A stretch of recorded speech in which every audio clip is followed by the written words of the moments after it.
a long story. You really want to hear it? Yeah, it's either that or a bunch of dust and play in the dirt. This is the crew right here.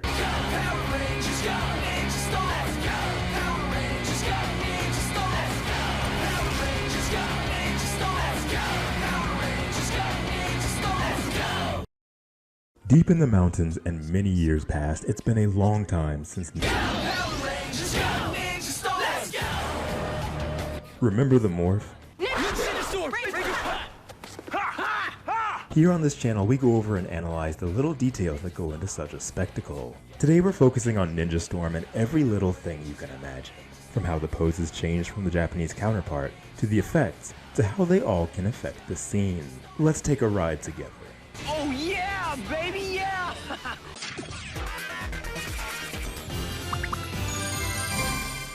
When it comes to a morphing sequence, no one does it better than Ninja Storm, and if you know me, then you know my love for Dino Thunder, but even that series takes a back seat to what Ninja Storm brings. Power Rangers Ninja Storm was the first season of the franchise entirely built up under the hands of Disney after Power Rangers had been sold from Saban. Being the first to be fully filmed in New Zealand as well as the start of a new generation, Disney took the reins and essentially continued on as if nothing had even happened. With the nature of Power Rangers, more often than not, the Rangers morph into their suits together as a team. Starting back in the beginning with Mighty Morphin Power Rangers, the one leading the morph would often signal the others by simply shouting, "It's morphin' time." Alright then, it's morphin' time! It's morphin' time! Morphin' time! Pterodactyl! It's morphin' time! This would continue through Zeo until Turbo switched the morph call to shift into Turbo. Shift into turbo! Afterwards, the leader would instead shout "ready" and either wait for a response or continue on without one and into that season's new morph call. Ready? Let's rock it! Ready, guys? Go! Relax! Guys, ready? Ready! This is no different with Ninja Storm. The pose used for Ninja Storm's morph, as with nearly every season of Power Rangers, is a slightly modified version of what was used in its Super Sentai counterpart, this being Nippu Sentai Harikenja. Nimpu!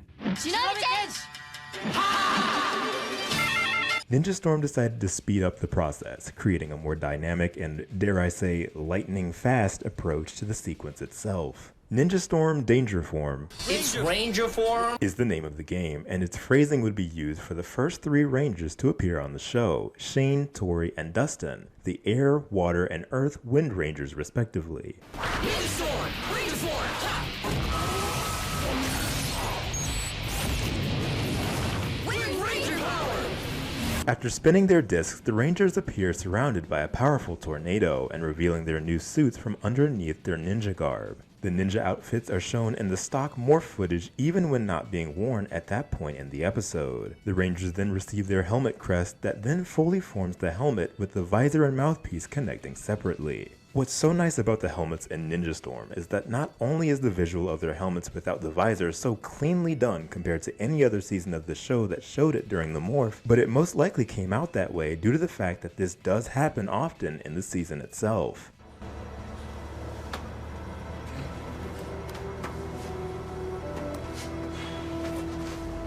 Ninja Storm becomes the first season of Power Rangers to introduce and modify the Rangers' signature Sentai pose at the tail end of every morph, something that would eventually become a Disney tradition. The startup to the pose for each Ranger is done with a CG model, ending with a shot of the actual suit performer. Also, fun fact, the red and yellow Rangers' signature poses were changed entirely when brought over for Power Rangers, possibly to better demonstrate the powers they possess, that being the movement of air as well as the strength of the earth. Yellow's original pose, however, can still be seen in the show's first opening.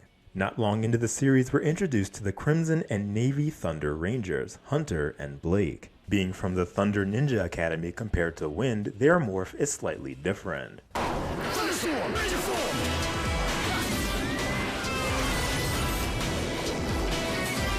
Power of thunder! With Thunderstorm Ranger form being their call, they appear in a dark area with their shoulder and knee pads growing onto them through the power of lightning. What's cool is we actually see their individual morphers superimposed, and as they raise both arms, the crests from their morphers end up becoming the crests for their helmets. They both raise an arm high, striking a lightning bolt as their helmet crests fall onto their face. Both of their official poses would also differ from their Sentai counterparts, although Navy Thunder's original pose can still be found during the team-up fight with Dino Thunder, and would be incorporated here and there throughout different parts of the show. Even further into the season, and one of the most anticipated moments of the entire show, the character Cam is given the ability to morph after his long-held desire to join the team.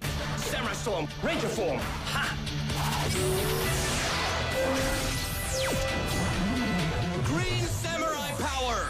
After calling out Samurai Storm Ranger form, he sat in a Japanese-styled setting on his knees, with his armor falling onto him, creating his suit, and his helmet piecing together from its front and back halves, brilliantly illustrating his ability to power up by switching which side of his helmet is facing forward. Each faction of Rangers has their own unique morph call, despite ending in the same fashion. Usually with Power Rangers, this can cause some disjointedness, a word that looks absolutely bizarre on a script. This is proven by series such as Lightspeed Rescue, in which the Titanium Ranger having his own call separate from the team meant that his morph normally would have to be followed after everyone else's as opposed to being alongside them. However, Ninja Storm remedies this in the best way possible. Ninja Storm, Thunderstorm, Ranger form. Ha!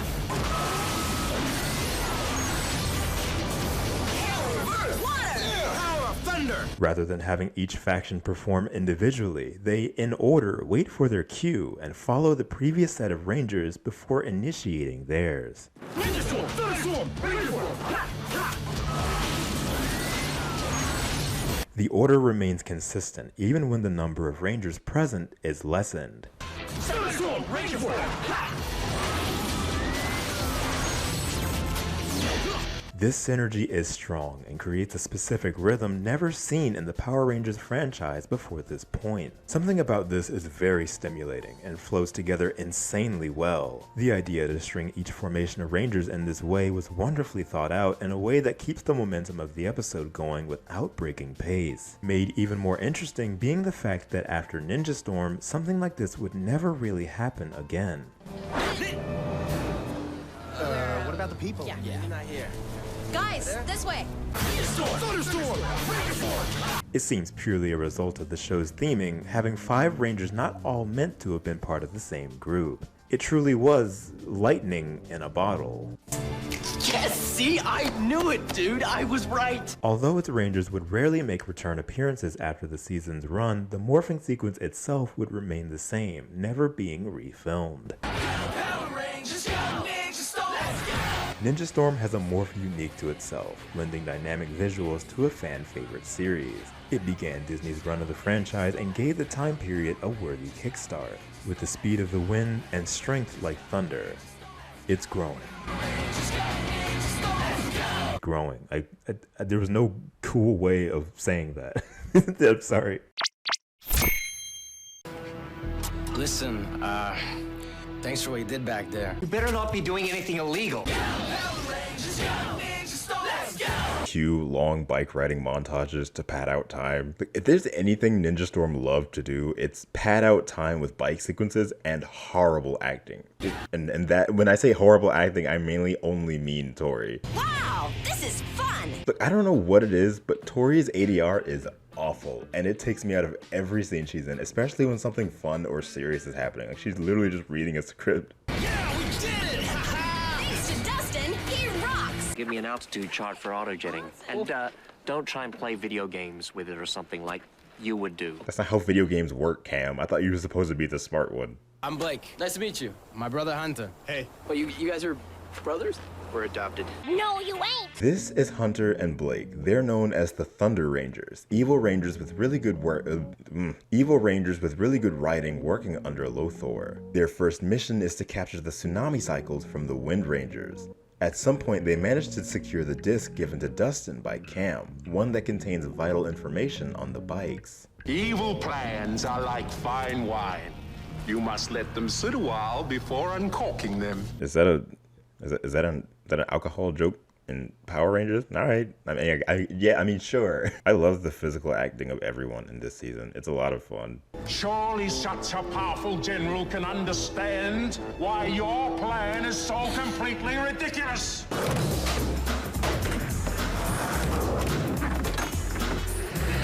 After unsuccessfully attempting to figure out what happened to his bag, Dustin along with Tori and Shane respond to a heat reading in a quarry for potential Kelzacs.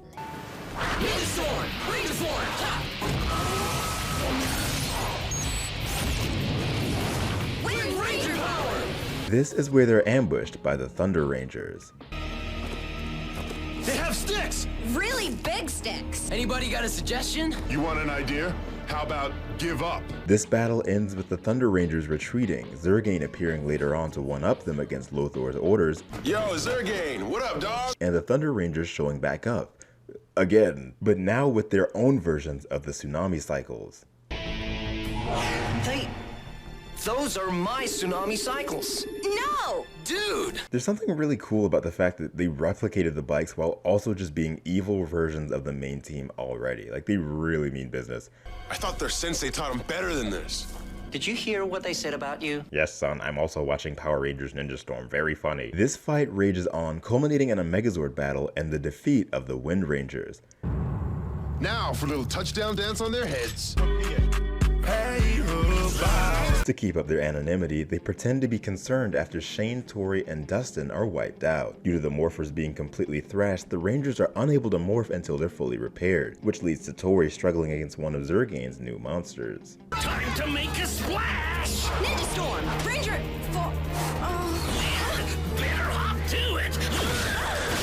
Guess it's not morphin' time after all! Blake shows up to defend her, but ends up being attacked by the monster's leeches. Tori manages to convince Cam to bring Blake into Ninja Ops' secret location so that they can try helping him. It's an emergency. My friend, he's hurt. And you brought him here? You ever hear of a hospital? I know. You what? Cam's acting is so real here, dude. Like, can you imagine your literal ops just got brought to your house by someone you're supposed to be helping? Like, what do you mean? Thanks, Cam. Yeah, dude, kiss on the cheek. You better not be doing anything illegal. Oh, and surprise, it was a trap. What? It's no big deal. Hey, what happened? Hey man, what y'all doing in this truck? I'm Hunter. Hey, thanks for taking care of my bro. Anytime. And we always make good on our promises.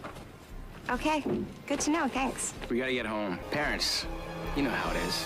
Yeah, okay. That was the most like, yeah, okay, we get it, bye, I've ever heard, dude. We've all heard a girl do that before. We encounter the Thunder Rangers again, who this time take out a monster of Lothor's that the Wind Rangers were clued in on instead of them. But in a big-brained move, they don't go after the monster's gigantic form, leaving him to the Rangers while using that time to infiltrate Ninja Ops, where they restrain Cam so that they could took his father. Me after kidnapping a grown man's dad. Hunter and Blake are taking Sensei to the Mountain of Lost Ninjas. Before being captured, Sensei enclosed himself into an energy sphere, with the only thing that can break it being the Gem of Souls located on that mountain. You destroyed our parents. Parents who adopted us and gave us a life. You deserve everything that's coming to you. They're literally finna kill this man's dad because they were told that he killed their parents, which is like, okay. But why didn't Sensei say anything when Hunter mentioned that? Like, clearly he didn't. Like, why isn't he like, that wasn't me, dude? He didn't even defend himself. Whoa! Who do we fight? Anyone not wearing a primary color? Good plan. This fight is so fun. The two factions together fighting these weird guys, juggling a grown man's hamster dad in their hands. You rock, bro! Yeah. Don't call me bro! Afterwards, the teams play ball trying to get Sensei back, while Tori pilots the Megazord by herself to take down a monster and says one of the worst written lines in the show's history. All right. Who says women can't drive? That was really bad. Hunter and Blake are ready to take out Sensei for good when the Rangers attempt to relay that Lothor has been lying the entire time. This is when Hunter and Blake's parents appear as floating ghosts in a scene that had me crying laughing upon first watch. This is the Mountain of Lost Ninjas. We'll be here for all eternity. We died and we'll be here forever because we are literally dead. Stop laughing. Now give me the hamster. Actually, dude, he's a guinea pig, and we're not giving him to you. Hunter uses the Gem of Souls against Lothor, causing him to, like, lens flare out of existence, which I think is hilarious because everyone just thinks he actually died. And I'm like, okay, well, I mean, he's not just gonna die like that. Dude, you nailed Lothar. You what? After this, Shane continues working minimum wage being weird, and the Thunder Rangers leave to go nowhere because they're ashamed, I guess. This was a really fun three-parter, and it won't be the last. I think it was really well written. The only things that hinder it being the hilarious special effects at times and Tori's horrible ADR. Also, why is this saga like 7 episodes long? There's like so much for the Thunder Rangers, which is great, but like not even Dino Thunder did this. I don't know, man. Justice for Ninja Storm. I don't know why I said that.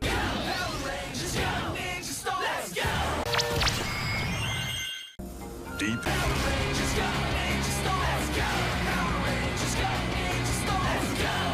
Yeah, Dustin. You look. Oh, don't tell me. One big guy, one not so big guy. One big guy, one not so big guy, huh? You can tell me where to find them. I really wish I could. Yeah, she does, dude. Trust me. She's got this thing for. Don't go there. Trent and I jammed on him while you guys were out being David Beckham and Oh, don't even say it. The only way I would let you ride my race bike is if you tied me down and tortured me. What kind of, what? Tori borrows Dustin's bike because she misses Blake, and riding a motorcycle makes her feel like he's still around, which is kind of weird. I mean, he's not dead, but he is in the middle of nowhere with his apparently huge brother, as Dustin said he was. The Disney crew throws an expensive Sentai monster suit with a man inside down a sand hill, where after, Chubo tells Hunter and Blake of a plan to leave Lothar's army with all the secret info he has on him, and allows the two access to the ship itself. I'm bitter and I want payback for all the nasty things they said about me. What do you say? Long bike riding sequence, yeah. While riding, Blake appears and stops to chat with Tori. You missed me, didn't you? No. Yeah, you did. I can tell. Yeah, you did. yeah, you did. I could tell. Blake informs Tori that they can get into Lothar's ship, presumably to destroy it from the inside, with the rest of the Rangers not buying it. Sounds far too convenient. Even if they get in the ship, they won't attack until they can bring us in for backup. Dino Thunder really took some cues on how to handle Dark Rangers, because a lot of this just feels really familiar. Inside the ship, the brothers attempt to, I don't know, take Lothar's life, I guess, while he's sleeping. I mean, it's not exactly clear what their plan was, but what is clear is that this was obviously a stunt by Chubo, or Chubanto, as it says in my script, to capture the two and brainwash them into being evil. Again. Or should I say, General Joe? Did you say General Joe? We'll catch you later. Hey, you guys want a hand? We just got those new rubber stop triple clamps in. We'll pass. Tori and Shane are beating the shit out of each other when Dustin comes and tells them how he just got blown off. I just saw them in the shop, and they just totally blew me off. Better not be doing anything illegal. Ninja Storm, break the floor.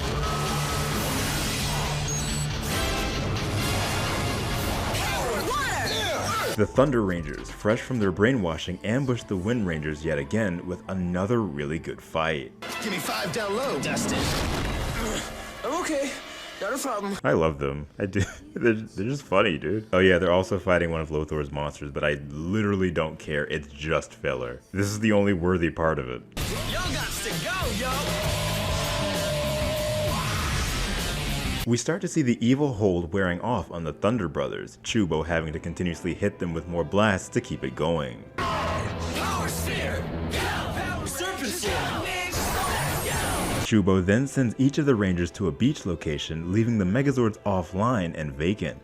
Are you able to locate the Rangers? It's like they vanished into thin air, like they were never even there. The Wind Rangers end up together on an island wearing entirely different clothes than what they were wearing earlier in the day. Hilarious. And how much of that time are they actually not trying to take us out? You didn't see Blake the other day. Something must have happened to he and Hunter when they went onto Lothar's ship. When you're ready to get real, come and talk to me, all right? This acting is great. Shane's is, that is. We could always trade him in for a new Ranger. Maybe a green. We don't want to fight you, but you give us no choice. Enough talk. I like the fights normally, but I also realize this saga is a lot of just the two teams fighting each other with nothing really happening afterwards most of the time. But I mean, again, they put in some great work as they always do.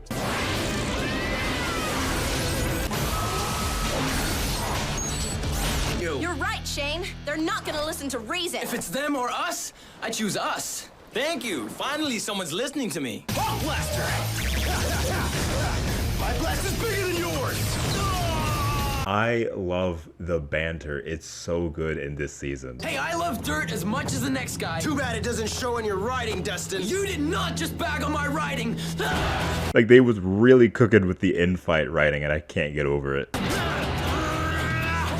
You want some more? This totally blew me off. Oh yeah, and the island that they're on was created by Chubo, and it just existing caused a cold front that enveloped the planet. So every time you see Cam, like literally every time he's on screen, he's complaining about it being cold. A cold front is gripping the city. No kidding. This is crazy. It's never been this cold here. Like, that's his only purpose during this. Ooh, bro, it's cold, dude. Dad, you alright? The Wind Rangers take the upper hand after the brothers' mind control starts to lose its hold. I worked too hard for you to mess things up now! Back and forth again. Hunter gets hit with a beam that turns him against Blake, and they start fighting. One of Chubo's monsters creates toxic steam that causes anyone affected to fight relentlessly, which Hunter ends up getting hit with. He ain't playing no games. What is that? What is that? Wait! This is where Tori and Dustin jump in to protect Blake, and in the end, the Wind Rangers use a smokescreen to retreat and get Blake out of there. It's all right. You're all right. Back at Ninja Ops, Cam and Sensei are literally freezing to death. It will quickly become impossible for us to sustain life. Is it just me, or is it starting to get seriously cold? A cold front is gripping the city. No kidding. This is crazy. It's never been this cold here. Is anyone else cold? We've broken every record since the Weather Service has existed. Why do I see my breast? But it is definitely getting colder here. The temperature's dropping 1 degree every hour. What's the long story? You really want to hear it? Yeah, it's either that or a bunch of Dustin playing the dirt. This is the crew right here. We find out that Hunter and Blake were taught in the Thunder Ninja Academy and given morphers after it was attacked by Lothor. This is where they were lied to about their parents. This storytime type thing fits really well into the episode. I don't know what it is about it, maybe it's the cast and their chemistry, but I did not mind this exposition dump at all. I love when they just sit down. It's a nice change of pace, it's really nice. Ninja Storm! Thunderstorm! Ranger Form!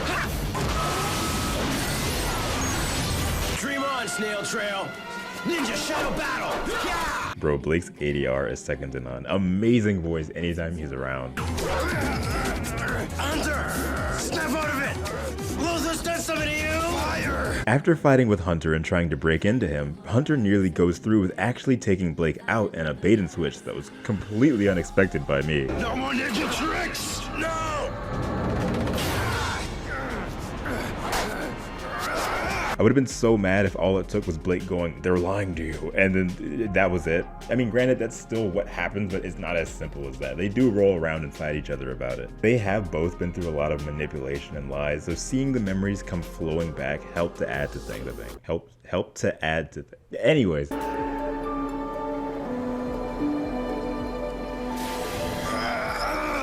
Hunter's memories start to return and weaken the hold gradually, until eventually he powers down, returning back to normal.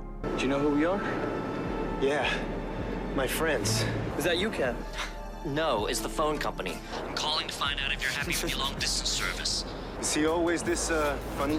Not always. Now we're really cooking with gas. The Rangers being a full unit together now was something that I can honestly say was well worth the wait. And what a wait it was, dude.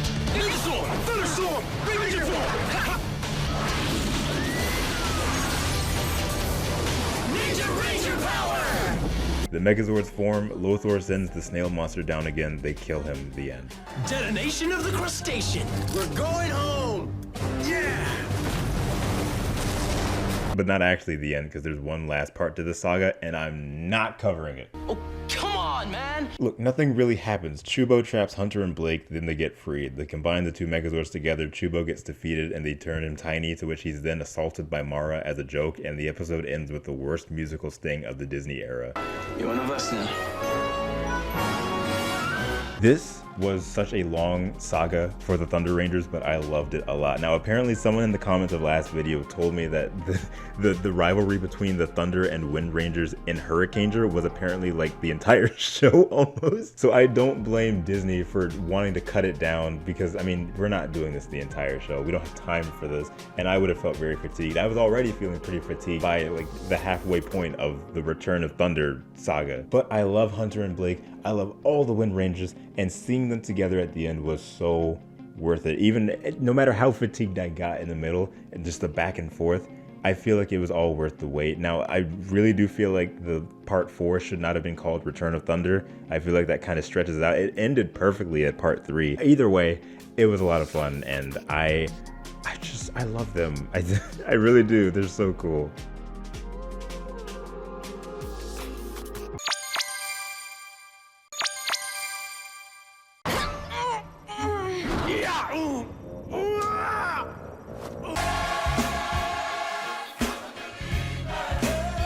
You should be a Sunday school teacher or an animal doctor, because as an evil spirit. You should be a police officer. You should be a firefighter. You should be a bank. He made it.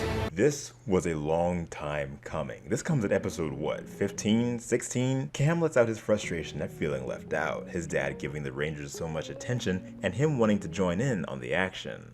Everything we're able to do is because of what you're able to do. It's not enough. I want to be part of it. You want to be a ranger.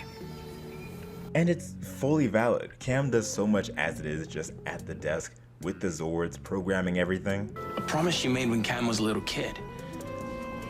That's why you won't let him become a ranger? Does one of you have something you'd like to say?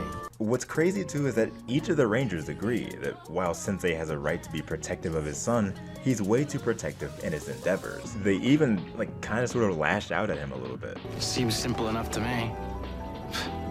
Gotta trust your son, sir. The show has made allusions to the fact that there's one more Ranger that hasn't been seen yet. We could always trade him in for a new Ranger. Maybe a green. But I do wish we saw a little bit more of Cam pining to be a Ranger beforehand. It didn't really happen as much as I feel would have been the most satisfying. Cam, run! No way, I can help. One of Lothor's monsters drains everyone's Ranger energy force, or their life, I guess. It's called Ranger energy force, but they basically act like they're dying. I'm crashing! Me too! Okay, but this part took me out, dude. A scarf?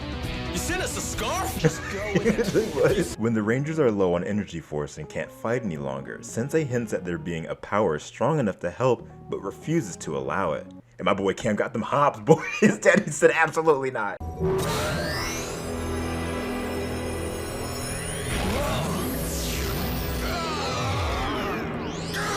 Cam takes the scroll of time from the back of Ninja Ops, which ends up freezing time entirely. Hey, Uncle, why did This is the funniest series. It's now up to Cam to go back in time to retrieve that forbidden power and return before he becomes stuck in the past forever. Oh my god, are you kidding me, dude? What is this? I'm beginning to question your commitment to your ninja training. Yo, we got a black sensei, and in the past, bro, let's go, dude. I sure hope he doesn't become a villain in the next series. Here in the past, Cam meets up with his father, named Kanoi, and a past sensei, who see him as an intruder. Cam is given a test uniform to see where he belongs at the Ninja Academy. What's crazy is we find out that Cam's father and Lothor are twins, a cool nod to Sensei and Lothor being played by the same actor. Kanoi being an air ninja, and Lothor, then called Kia, was an earth ninja.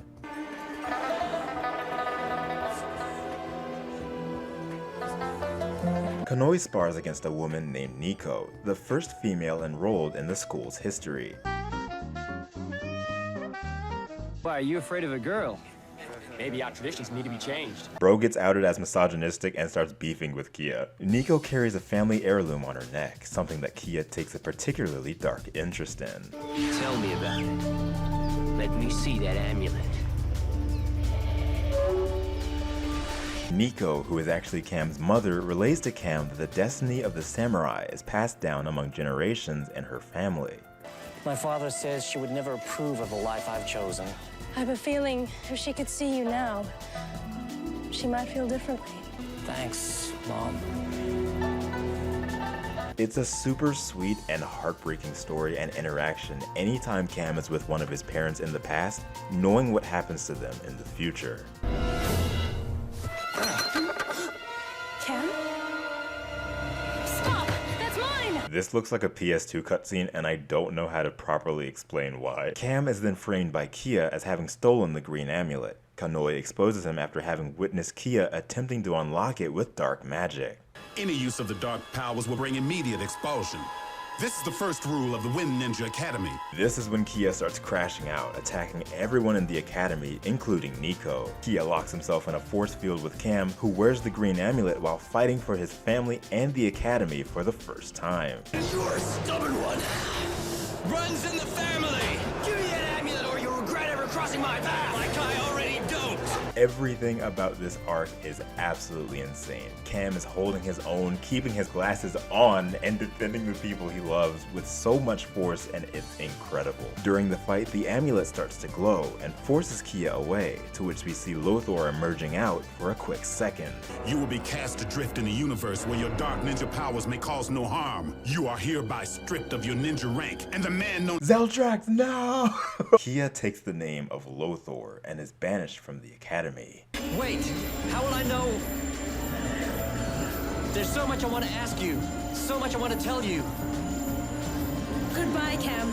Nico entrusts Cam with the amulet, and he's given no choice but to return to the present as the scroll has run out. This is where we're given our first true introduction to just what Cam can do when given a chance. Hello, Power Rangers. Looks like you could use a little help. Green Samurai Ranger, at your service.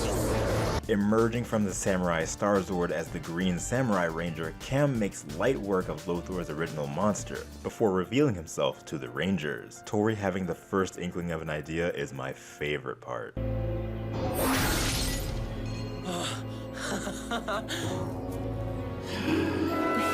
Lothor flies in, taking matters into his own hands, attacking the Rangers while they're still low on their energy force. Now that everyone knows about the familial connection, we're starting to get more fierce interactions. What's the matter, nephew? You don't like reunions? Say nephew? You can't choose your family, Lothor. I certainly didn't choose you. Everyone teleports back to Ninja Ops where they receive their energy force back. She was so beautiful. Everything you said. Do not forget wives, for she has chosen well in bringing forth the newest Power Ranger. Cam reminisces on his mother in a very heartfelt scene as multiple of Lothor's monsters appear throughout the city, prompting the Rangers to each split up.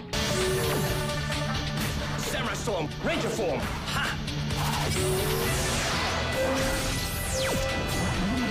Green Samurai Power. The first monster Cam is up against literally poisons him immediately, and it's so stupid. Now why you gotta do this? Like, bro, come on, dude. This is genuinely disgusting, and I can't stand that this is part of the official third part of the Samurai trilogy. I feel like, sincerely, this should have been called something else, to be honest, because his samurai journey is basically done, and to have the final part of this be this weird thing where he gets turned into a fly, damn near, as his first on-the-ground fight is so dumb. I can't believe that in my first Ranger battle, I practically get turned into a bug. Yeah, me either, man. They do this thing where it's like, well, he's struggling, so we'll have to learn how to get past these setbacks and try to justify this happening in the samurai's journey. But the moment he morphs again, those bug-like instincts are gone and they just don't exist anymore. So it's like, well, what was even the point? We do get to see the Super Samurai mode, though, which is sick. Super Samurai mode.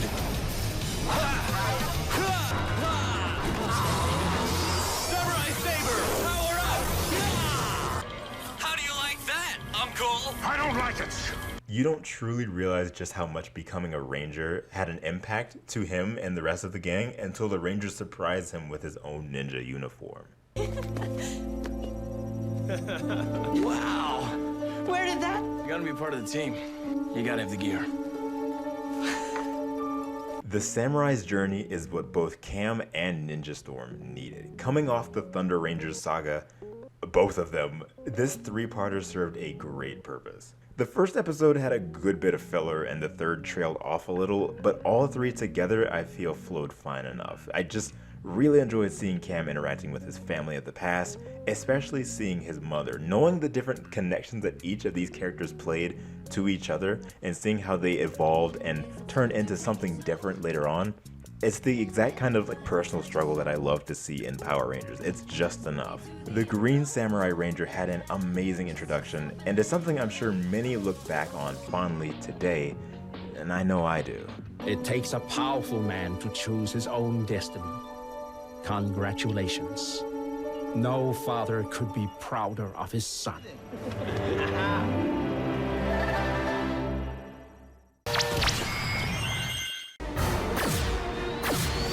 Bro, what is this? Jimmy Neutron?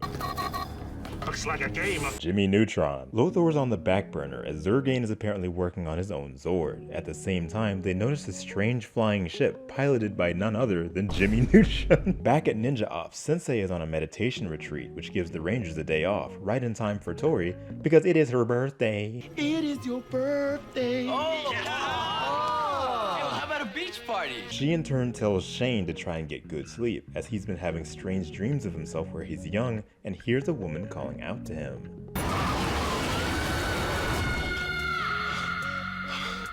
These dreams affect him pretty hard, and the Rangers weirdly kind of shame him for it and how it's ruining their day, which is odd. I had that same dream again last night. I think it's trying to tell me something. Like, how to ruin your friend's birthday? Shane then finds himself in a forest where moments from his dreams start appearing, including a new being forming out of a ball of energy. This is Jimmy Neutron. Okay, his name is Vexicus. I'm not gonna...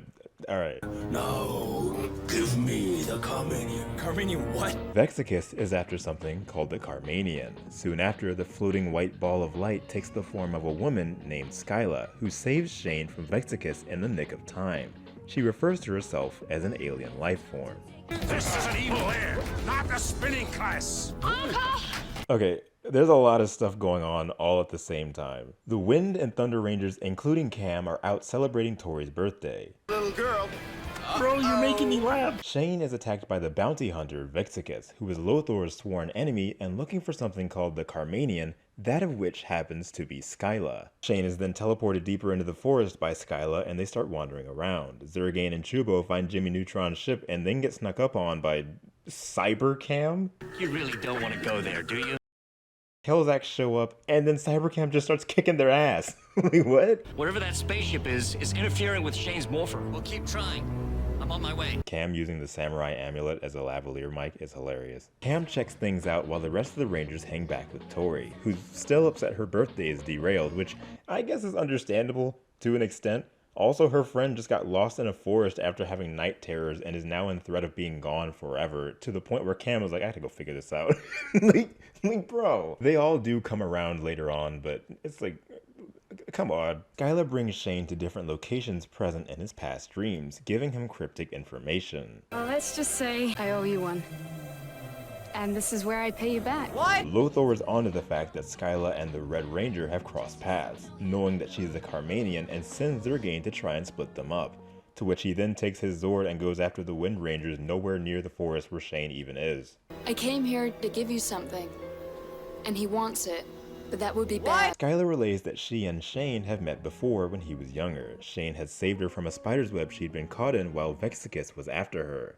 Carmanians are beings that once elevated to a higher life form can transfer their power to another living being. Her reasoning for contacting Shane is to repay the favor by sending her powers to him while her life force fades out. But her powers are exactly what Vexicus is pining for. Oh, it will be mine, make no mistake. And once I have the power, I will rule this world and all others. She's actually able to communicate to Shane telepathically, which is how Shane finds her location after Vexicus steals her away. Shane tries to morph, but is afraid Skyla will know his identity as Red Ranger, not realizing she already knows everything about him through their past connections. Ninja Storm! Ranger Form! Ha! Lothor gets so frustrated he goes down to Earth himself and stands on business, and I love it. Move it! Listen, bounty hunter! This is my planet now. They strike up a deal to take down the Rangers and give Vexicus the Carmanian, a plan in which they're both ready to pull the rug from under each other. This is something fit for SPD. I love how weird and out there this entire story is. Like, it just comes out of nowhere and it's done really well. Like, look at this. Like, what is this, bro? This is crazy. It's like Young and the Restless. The responsibility is yours. Use it wisely. As Skyla fades away, her power is sent to Shane, altering his morpher in the process. This one's for Skyla. Razor Sword! Razor Sword! Ha! The fight between Shane and Vexicus is so sick, but one to which Vexicus takes the upper hand. It's at this point that Shane whips out the new gear gifted from Skyla.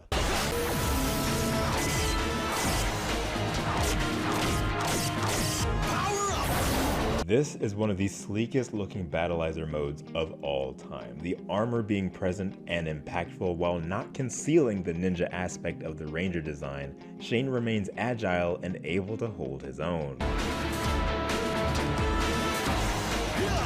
Vexicus retreats to the Jimmy Neutron mobile, prompting Shane to initiate the Battlizer's flight mode.